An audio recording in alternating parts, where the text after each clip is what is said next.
Hello guys, this is Osama and welcome back to my YouTube channel. Today we are going to discuss the second lecture of operating systems. Today we are going to discuss the chapter number 1 in which we are going to discuss the organization of the computer systems, the architecture of the computer systems, the operating system structure. Moreover, we are going to discuss the operating system operations as well. So let's get started. Objectives जो हैं हमारे इस course के इस chapter के हमारे वो ये हैं कि हमने बेसिक ऑर्गेनाइजेशन जो कंप्यूटर सिस्टम की है उसको ब्रीफली एक्सप्लेन करना है।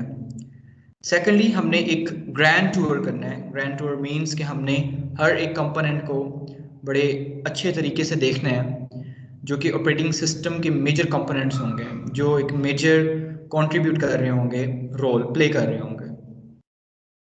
And last not the least हम ओवरव्यू करेंगे बहुत सी कंप्यूटिंग एनवायरनमेंट्स का जिसमें ऑपरेटिंग सिस्टम्स डिफरेंट आ जाएंगे। एंड द लास्ट इज हम ओपन सोर्स ऑपरेटिंग सिस्टम्स, बहुत से ओपन सोर्स ऑपरेटिंग सिस्टम्स को भी एक्सप्लोर करेंगे। Okay, so what is an operating system? Operating system एक प्रोग्राम है जो कि एक इंटरमीडियरी है यूज़र जैसे कि हम हैं और कंप्यूटर हार्डवेयर के दरम्यान में। इंटरमीडियरी का ये मतलब है कि कोई भी आप कह सकते हैं कि थर्ड पार्टी जो अपनी इंटरमीडिएट सर्विसेज देना चाहे। अब थर्ड पार्टीज में कौन सी है? वो ऑपरेटिंग सिस्टम है। अब हम यूज़र हैं और कंप्यूटर हार्डवेयर एक डिफरेंट पार्टी है, तो थर्ड पार्टी ऑपरेटिंग सिस्टम होगी जो कि एक रोल प्ले करेगी सर्विसेज देने में। ऑपरेटिंग सिस्टम के जो गोल्स हैं उसके अंदर प्रोग्राम्स को एग्जीक्यूट करना और यूज़र की प्रॉब्लम्स को ज़्यादा आसान बना देना, ये एक मेन काम होता है ऑपरेटिंग सिस्टम का। जो इंस्ट्रक्शंस हम देना चाहें, अगर हमारे दरमियान में इंटरमीडिएट पार्टी नहीं है जैसे कि ऑपरेटिंग सिस्टम है, तो ये कंप्यूटर हार्डवेयर को हम कोई भी इंस्ट्रक्शंस नहीं दे सकते और वो कोई भी एग्जीक्यूट नहीं कर सकता। So that is the main importance of OS.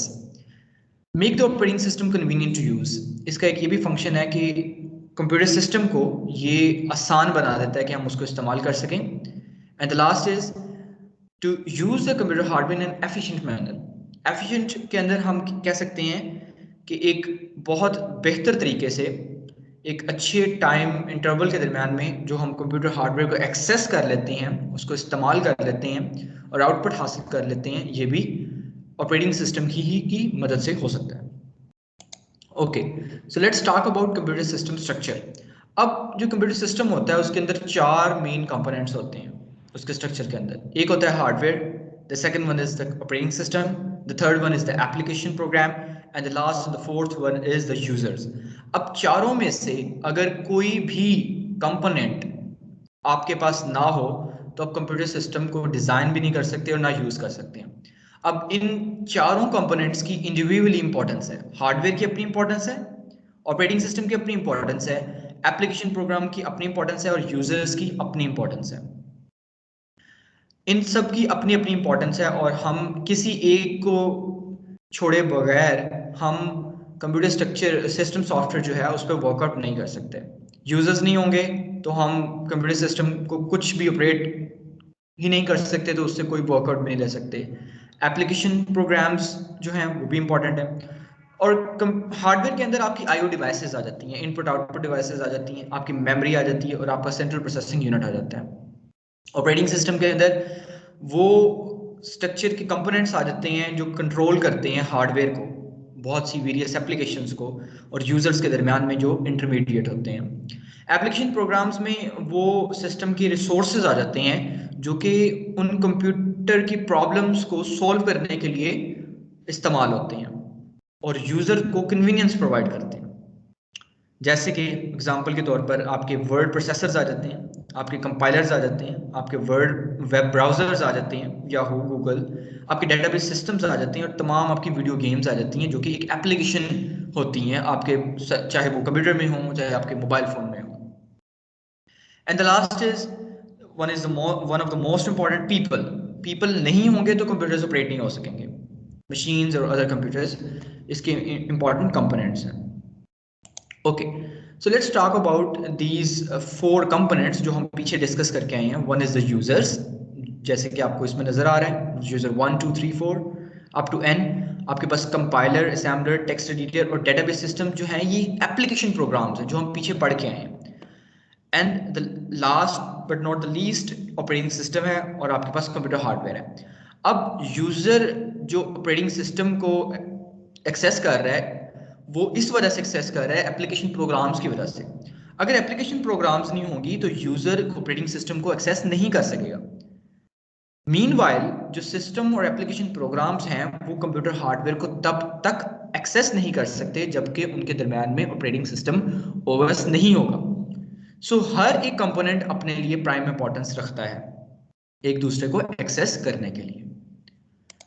So the next is what operating systems do. Operating systems करते क्या हैं? Depends on the point of view. अब हर एक पर्सन का अलग पॉइंट ऑफ व्यू है. अब हम अलग सोचते हैं कि ऑपरेटिंग सिस्टम क्या क्या करते हैं. अगर हम बात करें तो यूज़र के लिए कन्वीनियंस प्रोवाइड करते हैं, उसके लिए आसानी प्रोवाइड करते हैं. जिस तरह हम JUI की बात करें, GUI की ग्राफिकल यूज़र इंटरफेस की बात करें तो वो ईजी टू यूज़ है. अब ये गुड परफॉर्मेंस भी देते हैं, मतलब कि थोड़े टाइम में जो हमने इंस्ट्रक्शंस फेच आउट करनी होती हैं उसके लिए भी आसानी क्रिएट करते हैं. और ये कोई रिसोर्स यूटिलाइजेशन के लिए केयर नहीं करते. फॉर एग्जांपल अब रैम है, फॉर एग्जांपल रैम जितनी बार भी हम कंप्यूटर स्टार्ट करते हैं रैम जो है वो बार बार स्टार्ट होती है, मेमोरी लोड होती है उस पर. अब रैम एज सच उसकी कोई वेयर एंड टीयर नहीं हो रही होती, ठीक है. तो इस वजह से जो रिसोर्स की यूटिलाइजेशन है ओएस उसके बारे में केयर नहीं करता.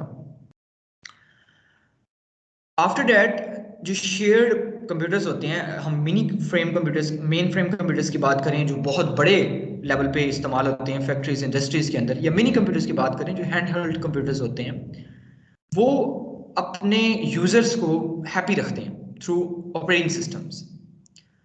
नेक्स्ट अगर हम बात करें तो डेडिकेटेड सिस्टम्स भी होते हैं. डेडिकेटेड सिस्टम्स अब और वर्क स्टेशंस वो होते हैं जो कि कोई एक ख़ास काम को एक ख़ास जगह पे सर अंजाम दें. उनको आप कह सकते हैं कि ये डेडिकेटेड सिस्टम्स हैं जो कि एक ख़ास वर्क स्टेशन के अंदर काम कर रहे हैं. वो जो स्टेशन होगा जिसमें काम कर रहे होंगे that is called as the work station. Have dedicated resource but frequently use shared resources from servers. उनके पास रिसोर्सेज होंगे उन वर्क स्टेशंस के पास, उन डेडिकेटेड सिस्टम्स के ऊपर जो कि सर्वर्स से लिए जा रहे होंगे. नेक्स्ट हैंडहेल्ड कंप्यूटर्स जो होते हैं उनका रिसोर्स पुअर होता है, ऑप्टिमाइज्ड फॉर यूजेबिलिटी और बैटरी लाइफ भी कम होती है. देखिए अब अगर आप मोबाइल फ़ोन्स की मिसाल ले लें जो हैंडहेल्ड कंप्यूटर्स हैं जो कि हमारे हैंडी हैं, अब उनके अंदर इतनी ना बैटरी लाइफ होती है ना उनकी usability as compare to computers और लैपटॉप्स ज़्यादा होती है, और इनकी जो रिसोर्स एलोकेशन होती है वो भी पुअर होती है. So that is the main disadvantage of handheld computers over mainframe operating systems or computers. The last is some computers have little or no user interface. कुछ कंप्यूटर्स ऐसे भी होते हैं जिनका कोई इंटरफेस नहीं होता, जिनकी कोई स्क्रीन टाइप नहीं होता. जैसे कि आप बात कर लें माइक्रोवेव ओवन जिसके अंदर एक एम्बेडेड कंप्यूटर जो होता है वो इंस्टॉल्ड होता है. ऑटोमेटिक वॉशिंग मशीन्स उसमें भी एम्बेडेड कंप्यूटर जो होता है वो इंस्टॉल होता है. उनका कोई एज सच इंटरफेस नहीं होता.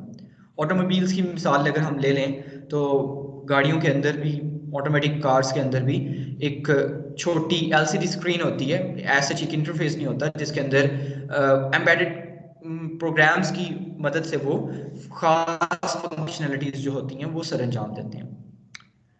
रिसोर्स यूटिलाइजेशन की अगर हम मज़ीद बात करें तो ये एक परफॉर्मेंस को मैयर करने का एक एक्ट है जिसके अंदर हम इस चीज़ को देखते हैं कि कितनी एफर्ट जो है कितने अमाउंट ऑफ अवेलेबल टाइम में लगी है. That is called the resource utilization. Okay, अगर हम वर्क ऑपरेटिंग सिस्टम की डेफिनेशन को देखें तो ऑपरेटिंग सिस्टम तो रिसोर्स एलोकेटर भी होते हैं जो कि रिसोर्सेज मुहैया करते हैं, तमाम रिसोर्सेज को मैनेज भी करते हैं जो जो दिए जाएंगे, ठीक है.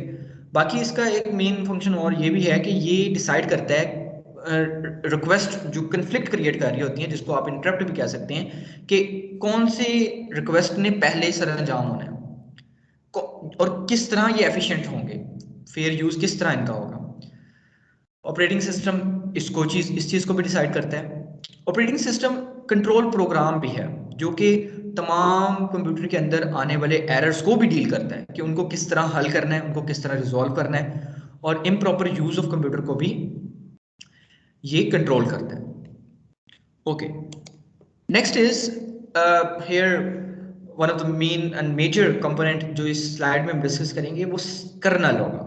कर्नल एक सेंटर मॉड्यूल होता है ऑपरेटिंग सिस्टम का, ओएस का। कर्नल आपके सिस्टम हार्डवेयर को एप्लीकेशन सॉफ्टवेयर के साथ कनेक्ट करता है, और ये ऑल द टाइम जो होता है कंप्यूटर के साथ रन होता ही रहता है बैकअप पे। अब इधर जो डेफिनेशन लिखी है कि one computer program running all the time on a computer that is called the kernel. Everything else is either, आप सिस्टम प्रोग्राम्स की बात कर लें, एप्लीकेशन प्रोग्राम्स की बात कर लें, तो कर्नल जो होता है एट द सेम टाइम जो होता है वो बैकएंड पे वो स्टार्ट हुआ होता है।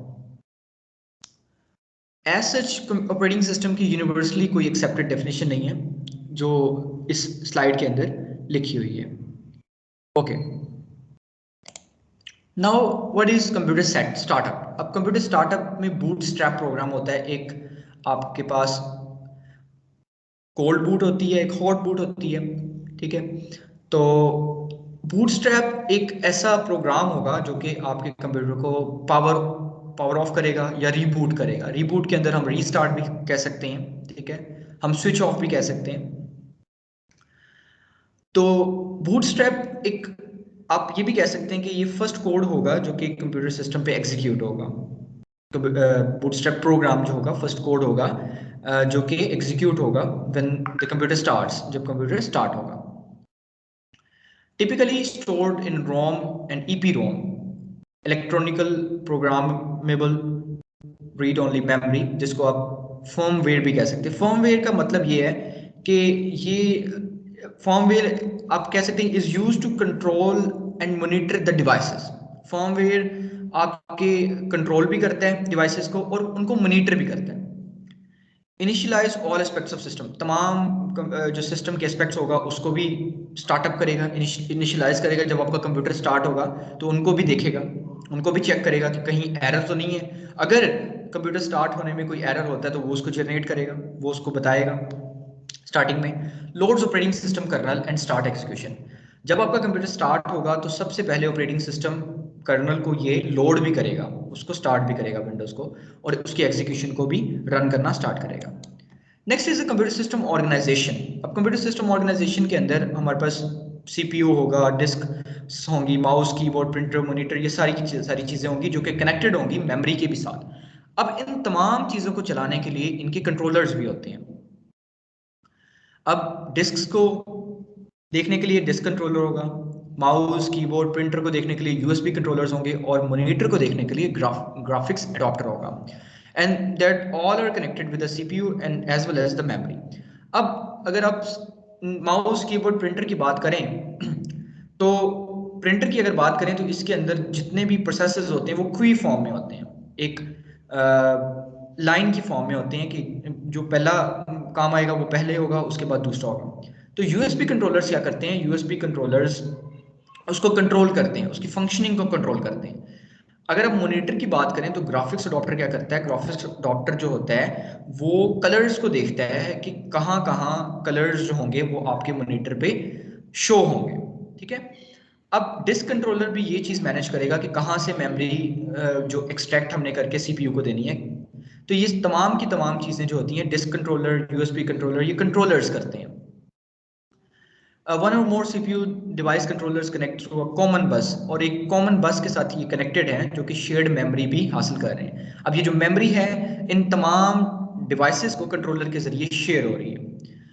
Next is concurrent execution of CPU and device competing for memory cycles. Memory cycle जिस तरह हमने एसडीएलसी साइकिल पढ़ा है, तो concurrent execution means step by step execution. एक काम हुआ है उसके बाद दूसरा काम होगा, तीसरा काम होगा। तो सीपीयू के अंदर इसकी कॉन्करेंट एग्जीक्यूशन होती है।